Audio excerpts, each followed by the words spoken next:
Hello, everyone, and welcome to class today. We're going to be looking at homelessness. As we all know, homelessness is one of the NMC OSCE 10 stations. You're going to be undertaking this station in the OSCE. You're going to be presented with a patient who is homeless. And in this module, we're going to be looking at how we can assess the patient, our assessment priorities, and what sort of patients we're going to be presented with. So all of these we're going to be covering. So, like I said, this is one of the 10 stations of the OSCE. It's a community-based station. And in this station, you can either have a live patient or a mannequin. However, your assessment remains the same, really. And it doesn't really matter if your patient is a mannequin. The way you assess your patient is going to be the same. The only difference is in mannequin, your assessor gives you the parameters.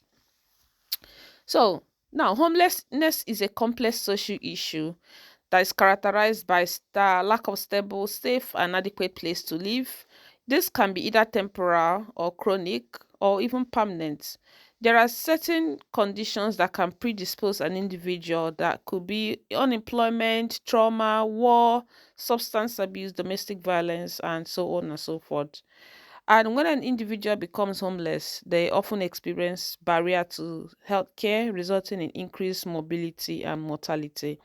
So the idea of knowing how to assess a patient is going to help you as a nurse to understand why your patient is in that situation and further assess them to give them proper care.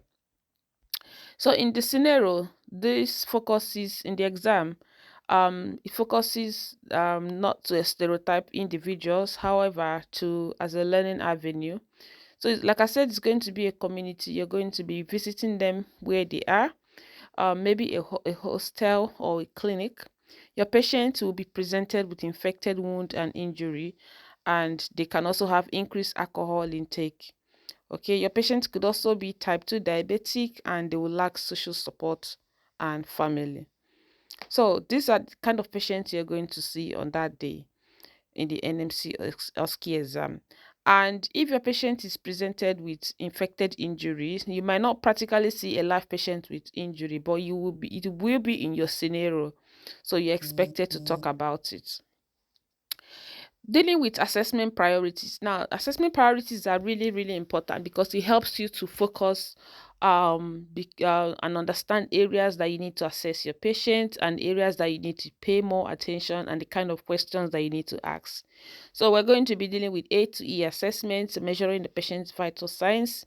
You should be able to assess their pain, which could be both physical pain from the wound or chronic pain related to overall health condition. You should also assess their pain using the pain assessment scale. And lastly, and access to nutrition. So you should be able to provide your patients access to food banks and homeless shelters. Assess patient education on control and monitoring of blood sugars. So these are the assessment priorities to focus on. So you need to discuss either of these two or three of these points that I've just talked about. Other assessment priorities also include infection control. So, in order to prevent the spread of infection and promote wound healing, you need to assess and prevent infections. You need to also monitor your patient for systemic infection and sepsis markers, taking note of their vital signs, things like increase in temperature, increase in respiration, heart rate, and decreased blood pressure. When assessing their wound, you need to take note of the size, the depth, the color, if there is exudent, erythema, warmth, odor, or pain. And these are the things to note. Moving forward in the assessment, you need to also assess your patient's mental health and substance abuse level. So you need to assess them for the signs of depression. For example, if a patient is homeless, if you're assessing a homeless patient in the OSCE, you need to understand, you need to ask your patient, oh, Sherry, can I know why you're in this situation? What has happened? What has your thought been? Have you had any recent disappointment, bereavement? So you want to understand from a point of view what has happened to your patient. So you need to also evaluate their living situation, access to resources, support system, and offer them referral, okay, to the appropriate authorities. Now, while you are conducting a holistic assessment, you need to be really not judgmental as a nurse. You need to be supportive, maintain good body posture and eye contact. You need to listen to your patient needs and concerns. So remember, in the OSCE, your assessor is assessing to see if you're gonna ignore your patient's concerns. So you need to be aware that if your patient raises a concern, you need to pay attention to them and listen to them and support them. You need to also ensure that all referrals and further investigations or interventions are with the patient's consent. So if you want to refer your patient, you need to always seek their consent for any form of referrals. Okay. So this is what your assessor in the examination is looking out for. Now, in this scenario, you're going to be presented with the NIS 2 chart, which is the National Early Warning Score 2. And this is also what we use even with the hospital-based. However, the difference with your NIS 2 is the escalation. Okay, so what this means is that your NIS 2 is the same. However, the way you escalate is different.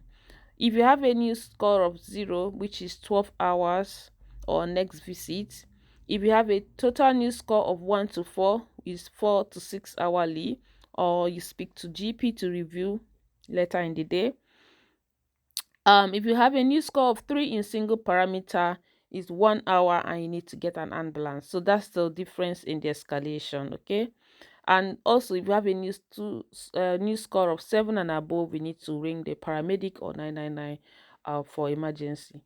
Now, looking at the care planning, these are some of the planning to explore. We're going to be exploring pain, wound infection to promote wound healing, wound increased alcohol intake, risk of malnutrition, risk of infection as well. These are some of the care planning. Later in this module, I'm going to paste all the done for you plannings, so you have access to all the done for you plannings, how it's been written and how, so that you can study with them. So these are some of the plannings to explore for this station. Okay, looking at the medication, that's implementation station. You're going to potentially have medications like analgesics, which includes paracetamol, ibuprofen, codeine phosphate. You're also going to have antibiotics like flucloxacillin, and this comes in 500 to 1 gram. Now remember the rules of paracetamol. If a patient weight is less than 50 kg, you give them 500 milligram. And if your patient has taken paracetamol in less than 4 hours ago, you do not give. Another medication is oral diabetic like metformin and clofenamine medications again also, which is antihistamine. So these are all the medications to expect. And lastly, in evaluation station, which means handing over. So we're handing over to a GP or a nurse or a specialized healthcare professional. So we use the S bar. The S bar means situation, background, assessment, and recommendation. We use the S bar to hand over our patients. And that means that we follow this systematic approach in order to include all the informations. So you're going to identify if there are concerns of systemic infection and hand them over.